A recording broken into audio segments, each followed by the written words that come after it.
Let's move on to the final afternoon game. Until then, we have the Sunday nighter and the Monday nighter. Detroit Lions at Tampa Bay Buccaneers. Lions 4-1, 2-0 on the road. Buccaneers 3-1, 1-1 at home at Raymond James Stadium, Tampa, Florida. 75 Fahrenheit, sunny, 12 miles per hour. Start with this total here. This total is sitting at 44. Opened up at 45.5 and has dropped to 44. It actually dropped all the way down to 43. It came back up a point today. So that's a pretty big move to the under, but it's back a point of buyback at 44. Let's get into the spread here in this one. We have it sitting with the Lions as 3-point favorites, but is juiced to minus 119. It opened up at minus 113. This minus 3 got up to minus 125 at 6 in the morning yesterday. Minus 125. And then it got all the way back to a pick'em, minus 106 each way at Pinnacle this morning. Since then, we've had 13 cents of movement back on the Detroit Lions. So let's take a look at the cash flow then for this spot. We have, gone too far here. We have 32% of the tickets and 67% of the cash on the Buccaneers. So bigger bets are coming in on the Bucs. Then you have 71% of the tickets and 88% of cash on the under. Lions coming off 42-24 home victory over Carolina. Goff 28-28, 236 yards, 3 touchdowns, no interceptions. Without Amon-Ra St. Brown due to that abdominal injury, when he's probably also resting the turf toe. Craig Reynolds led receivers with 4 catches for 76 yards and a touchdown. Sammy Laporta continued his impressive play, 3 catches for 47 yards, 2 touchdowns. Dan Campbell says that he expects St. Brown to return to the lineup on Sunday. He leads the Lions with 26 catches for 331 yards receiving, coming off that Pro Bowl season. Laporta, what a beast he's been. 25 catches, 289 yards. Reynolds caught 16 catches for 291 yards and 3 touchdowns. David Montgomery was a monster. 19 carries for 109 yards and a touchdown, also caught 2 for 20. The Lions were a perfect 4 for 4 in the red zone. Important to keep an eye on for total bettors. They're now 7th in the league in the red zone conversion at 63.2%. Aiden Hutchinson had another monster game. 3 tackles, team's lone sack, one of the team's 2 interceptions. They got 6 quarterback hits. They did allow the Panthers to go 3 of 4 in the red zone, and it's a problem for the Lions. That's why a lot of their games have gone over. They're now 24th in the league. So not only are they good offensively in the red zone, but they're bad defensively there, allowing touchdowns on 64.1% of their opponents' red zone drives. Left starting guard Jonah Jackson was in a walking boot in the locker room after Sunday's game. Halapulavati Vaitai was active on Sunday, but he did not play on offense. So he was recovering from the ankle injury. Campbell said if the Lions had needed him, he would have played. So he was played special teams, but he would have played. Rookie safety Brian Branch missed Sunday's game with the ankle injury suffered against the Packers. Campbell wouldn't let us, wouldn't commit whether, it sounds like he's not sure if Brian Branch will be back. Emmanuel Mosley left the game in the first quarter. So it looks like, it looks like he's going to be okay. I'm not sure. I tried to get more information on Emmanuel Mosley. I couldn't get it. The Buccaneers coming off their bye week. They were last seen in a dominant 26-9 road win at New Orleans. We were all on them, and the market moved heavily against us, and we still catch very easily. Baker Mayfield, 7 touchdowns, 2 interceptions for 882 yards, completing almost 70% of his passes. They've beaten the Vikings and the Bears and the Saints. Not very good football teams. They lost to Philadelphia badly. Their defense looked very good against the Saints. They got destroyed on the ground against Philadelphia. They allowed 201 yards on the ground. And then against the Saints, they only allowed 70 yards rushing. It was important. And they're healthier. Mike Evans left in the first half because of a hamstring injury. Godwin was a monster, and then Cade Otton stepped up. And then you have these young wide receivers and Trey Palmer and Devin Tompkins. They all caught TD passes. And the bye week is going to give several players an opportunity to come back. So Evans will be back, cornerback Jamal Dean, rookie defenseman Kalijah Cansey, all had the opportunity to get rest, much needed rest here. I'm not certain what to do in this spot. We have 2 very different football teams. Couldn't be more different. And this Buccaneers team really believes in Baker, and Baker knows this is the chance of a lifetime to have a career in the NFL. He's not taking it for granted. It seems like he's really locked in. Take it away for us here, Troy. Lions, Buccaneers, Raymond James Stadium. Lions are climbing up the rankings. My power rankings, pretty much every power ranking you look at, the Lions continue to climb. Execution on offense is only matched by the 49ers year to date. Defensively, continuously grow and get better each and every week. Goff has been the most profitable quarterback since he's been in the league, and he has everything to prove still at this point. It's the kind of guy you want to back.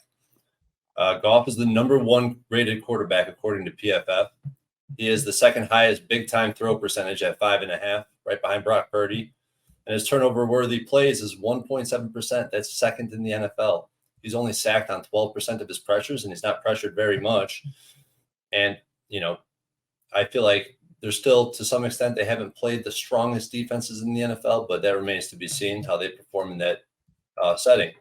As it goes for the Bucs, I don't love that the Bucs are coming off a bye and a win against the Saints, but I suspect that the Lions may struggle slightly with this offensive scheme. I think it's a favorable matchup.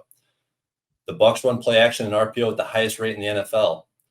The two teams right below them are the Seahawks and the Chiefs. The Chiefs arguably could have won that game, and the Seahawks took care of business in Detroit, and they looked unstoppable in that game.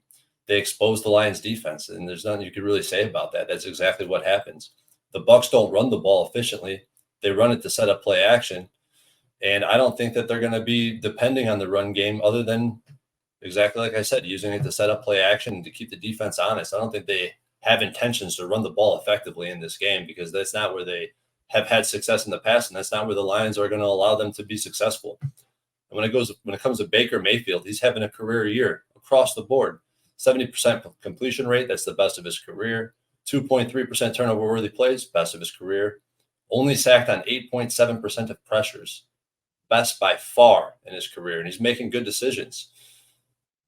And statistically, look at the Bucs. I mean, they're a great third down defense and red zone defense. I mean, I think Bucs are a worthy opponent in this matchup. I think the schematic kind of favors the Bucs, and it's hard to say that, but I really believe that. And just looking back at that corollary game, as I already mentioned, that Seahawks game, if the Bucs can do their thing on third down and in the red zone, I don't see why that they can't cover a 3.5. I already bet the Bucs. I tweeted it out at 3.5. It's down to 3 at a lot of books, but I wouldn't be opposed to grabbing a 3 and waiting for that 3.5 to come back out and hammer. I already threw a couple hundred on that 3.5, but if it starts to move down and closes at 2.5, 2, 1.5, potentially, who knows? Maybe I'll look on the other side and try to find a middle because I think that this game lands on 3 a high percentage of time. But I'm on the Bucs. Bucs plus 3.5. What was the juice you got on that? Minus 115. Well, that's not even too expensive. Plus 3.5, minus 115. And yes, Mosley is done for the year. So that information is done for the year. God, it's heartbreaking for the kid.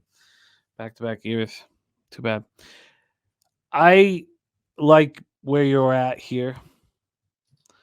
And, I think that getting that hook is crucial. I also agree with this move towards the under. I just don't see the Buccaneers playing in high-scoring games. So, at this point, you have 71% of tickets, 88% of cash on the under, but at least it's moved a 1.5. And you have 68% of tickets, 33% cash on the Lions. Rod Zawacki saying teams getting 50% or more of the bets are 44, 27, and 3 against the spread so far this year.